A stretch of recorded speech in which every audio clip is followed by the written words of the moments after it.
Back here now on the show, we're going to talk about the Cincinnati Bengals, and they're going to look pretty different in 2024. A lot of newness coming in. The biggest piece of news is Joe Burrow coming back, so you would always love to see that, but he's going to have a different supporting cast around him. Brian Callahan, now their former offensive coordinator, is the head coach of the Tennessee Titans, so to replace him, you bring in Dan Pitcher, the former quarterbacks coach, elevated to offensive coordinator.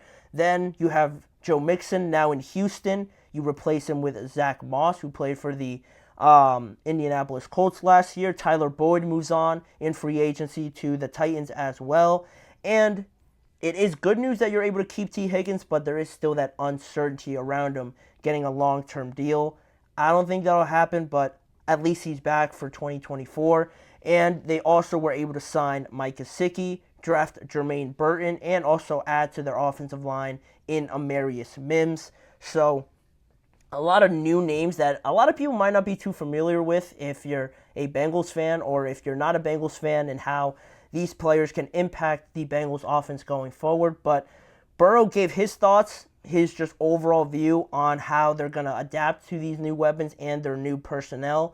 He said, with the personnel we have this year, we'll be able to do a lot more with personnel groupings, putting different people in different spots, and doing a lot of different things as far as eye candy and making teams adjust to our personnel based on the looks we give them. That's what Joe Burrow said.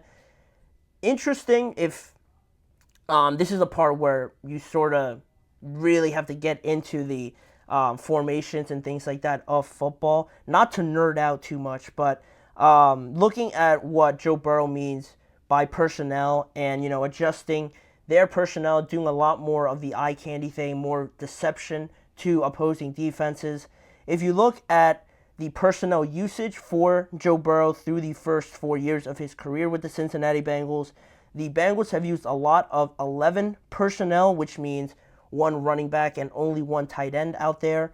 And that being the case, that is more than any other team in the NFL. They've used it on 72% of their snaps in each season of the 4 of Joe Burrow's career with the Bengals. So nearly 3/4 of the time they've ran a play out of this personnel formation. So that's one thing.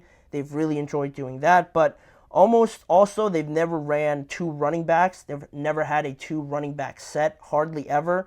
A 21 or 22 personnel, which would be the case for that. And using multiple tight ends at most, it's only been 15.5% of their snaps that they've used multiple tight ends. And that's almost exactly what they have to do nowadays, because their new offensive coordinator, Dan Pitcher, he stated his excitement about their tight end room and possibly using the tight ends a lot more, multiple tight ends, in comparison to what they did previous years with Brian Callahan.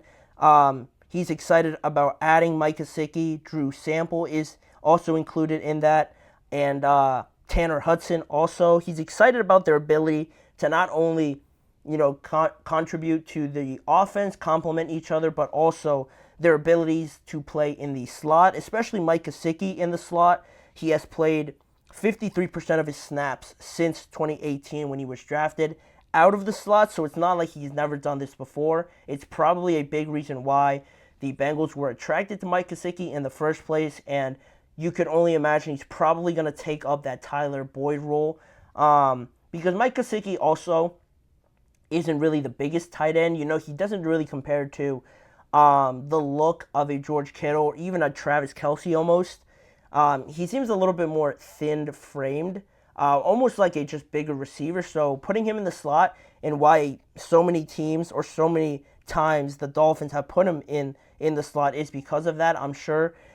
He's more agile, I could imagine, and probably does a very good job out of the slot if he's been in the slot over half of the times in his career since he was drafted. But the last time the Bengals have actually done that has been since they had Tyler Eifert with them, and that seems almost like a lifetime ago now. Tyler Eifert, he was very good with the Bengals, but overall as a team they weren't great, and now they are good as a team, but their tight end room isn't as prominent as it was in a couple of seasons that Tyler Eifert had, where he was very, very good. Um, Also, in that same breath, in terms of just new weapons, starting to pop up for the Cincinnati Bengals, the personal wide receiver coach Drew Lieberman has said that Cincinnati Bengals receiver Andre Yeshovas has made the fastest improvement of any player that he's ever had coaching. So it's not a Cincinnati Bengals wide receiver coach. It's just one of those guys that you see. I'm sure you guys see him on social media posting, working out with these wide receivers and how they're training in the offseason. He's one of those guys, and he mentioned to The Athletic that Andre Yeshovas is one of the Bengals wide receivers last year. He really started to become a name, starting to make a name for himself last year. He is one of the guys that he trains with, and he has said that he has made one of the fastest improvements that he has ever seen out of anyone that he's coached. And it's not like he hasn't been working with anybody. He has coached Brandon Ayuk, Jacoby Myers, Evan Ingram, to just name a few. So to have Yeshovas as one of the guys that he's been really impressed with, I think there is something there, but it's just, you really have to see it more often. If T. Higgins wasn't there and Yeshovas could, be put into that role this year, and if he could have performed, I think that could have been another step in his development. But I just question how much, how many looks he's going to get in this offense with T. Higgins being there, probably playing Jamar Chase as well. They dominate the target share, so how much is he going to apply some of these learnings and these developments that he has had over the offseason? How much is he going to contribute to that? Is something I'm interested in seeing, but I thought it was interesting how, Drew Lieberman mentioned this to The Athletic, and just adding another new name to this group of Bengals on offense, to where you don't really know what to expect out of Yeshovas, Zach Moss, Mike Gesicki, Tanner Hudson, Drew Sample. These are guys that aren't the most well-known in households everywhere, so what are we going to expect out of this Cincinnati Bengals offense in 2024?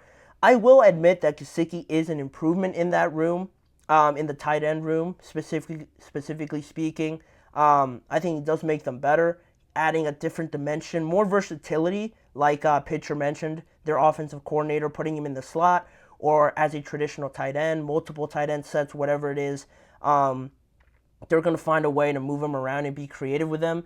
I think that's an improvement, but I really worry about the running back and what they're going to do with that, because Joe Mixon, I think, was very underrated at times and almost underused, just because the Bengals were such a high-powered offense. They threw the ball a lot to that three-headed monster in Tyler Boyd, Chase, and T. Higgins. They all had a very good year that year that they made it to the Super Bowl and also the AFC Championship game where they ended up losing.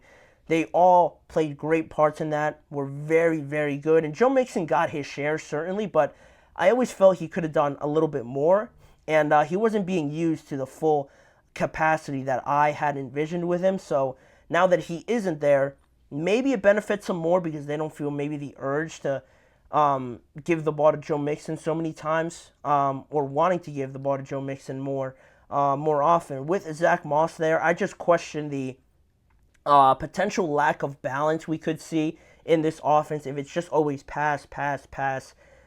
You're going to get to a point, I think, where it becomes a little bit stagnant when you're playing a good opposing secondary or just defense in general. If you can't run the ball, you're really not giving your defense enough time on the bench to, regain their composure, regain their energy, and if they're just coming back on the field because you're throwing it too much, I think that could be a detriment to them if they don't have a running back to control the tempo, an offensive line that can do it as well.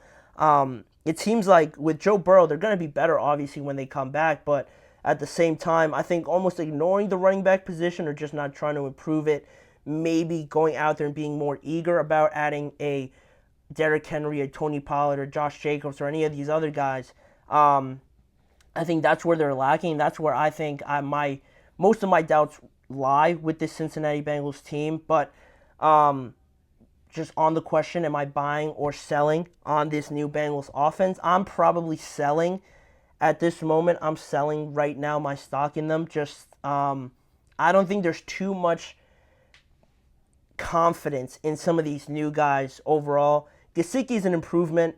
Joe Burrow back is obviously huge, but I think to keep him healthy, I think you need more talent at some of these positions to make Joe Burrow's job easier. Of course, he can make them look a lot better than maybe original thinking does go off of for some of these guys, but I just think it's a little bit too unsure for me. I don't know too much about them and how they've performed at this level where the expectations are so high. I think right now, just because I am more cautious when it comes to these things, I think I'm selling on this new Bengals offense. I don't think it'll be crazy high powered like it was those consecutive years they made it to the AFC Championship game and the Super Bowl in one of those years. So that's where I'm at. There's a lot of intrigue with it being new, fresh faces, but production-wise, I think they could have done a little bit more to get better and get more out of free agency this year. But that's just me. We're going to move on from this segment. I'm selling again on the Bengals offense in 2024. But we have one more topic to talk about, one more thing to talk about, which is Blake Cashman, the new linebacker for the Minnesota Vikings, talked highly of J.J. McCarthy. Based on all the high praise that he's been getting, is it so bad in case Sam Darnold gets hurt or he doesn't perform well? Is it a disaster? Would you classify it as a disaster if J.J. McCarthy does end up winning this quarterback battle? I'll give you guys my thoughts when we return in just a few seconds.